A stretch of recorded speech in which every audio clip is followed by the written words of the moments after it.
রব্বানা যালামনা আনফুসানা ওয়া ইল্লাম তাগফির লানা, আপনি যদি ক্ষমা না করেন, ওয়া তারহামনা, আপনি যদি দয়া না করেন, লানাকুনান্না মিনাল খাসিরিন, আমি ক্ষতিগ্রস্তের অন্তর্ভুক্ত হয়ে যাব, জালেমদের অন্তর্ভুক্ত হয়ে যাব।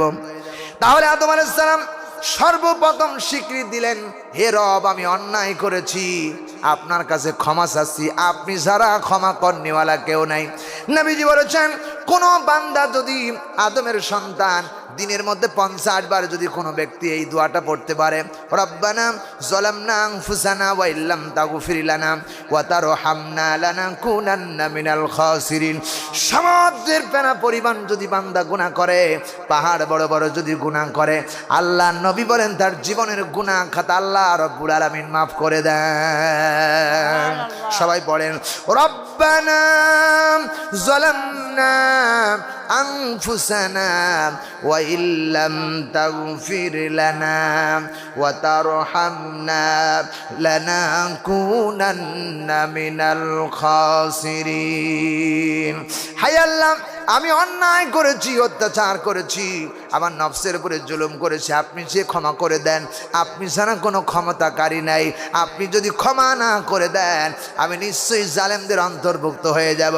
আল্লাহর কসম করে বলি, আদম আলাইহিস সালাম কেবলমাত্র আরাফাতের ময়দানে দাঁড়িয়ে এই কথাগুলো যখন আল্লাহরে শোনায় দিলেন, আল্লাহ রব্বুল আলামিন সঙ্গে সঙ্গে তার জীবনের সব পাপগুলো মাফ করে দিলেন। নবী বলেন, কোন সন্তান, আমার আদমের সন্তান, এই দোয়াটা যদি 50 বার দিনের মধ্যে তেলাওয়াত করতে পারে, তার জীবনে যত গুনাহ আছে সব গুনাহ খাতা আল্লাহ রব্বুল আলামিন মাফ করে দিবেন। সুবহানাল্লাহ বলেন না? আরো জোরে বলেন সুবহানাল্লাহ। আমার ভাইরা, কারণ আল্লাহ রাব্বুল আলামিন তওবাকারীকে ভালোবাসেন। আল্লাহ রাব্বুল আলামিন বলতেছেন, তওবা যদি করতে হয় তাহলে তওবায় নাসুয়া করো, নাসুয়ায় তওবা করো।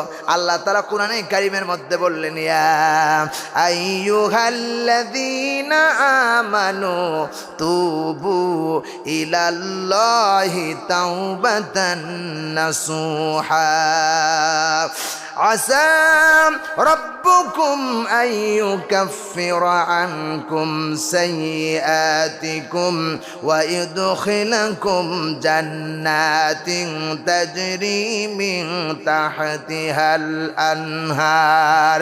কোন বান্দা যদি আল্লাহ বলেন, ও আমার ইমানদার বান্দারা, ইয়া আইয়ুহাল্লাযীনা আমানু, ও ইমানদার বান্দারা, তুবু ইলাল্লাহি তাওবাতান নাসুহা, যদি তোমরা খাঁটি দৃঢ় তওবা করতে পারো।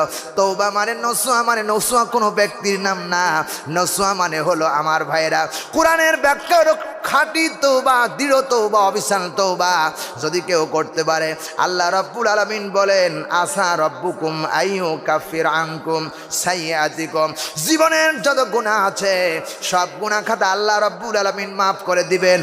আর তার জন্য আল্লাহর জান্নাত আল্লাহ রাব্বুল আলামিন বাজেট করে দিবেন। আরো জোরে বলুন।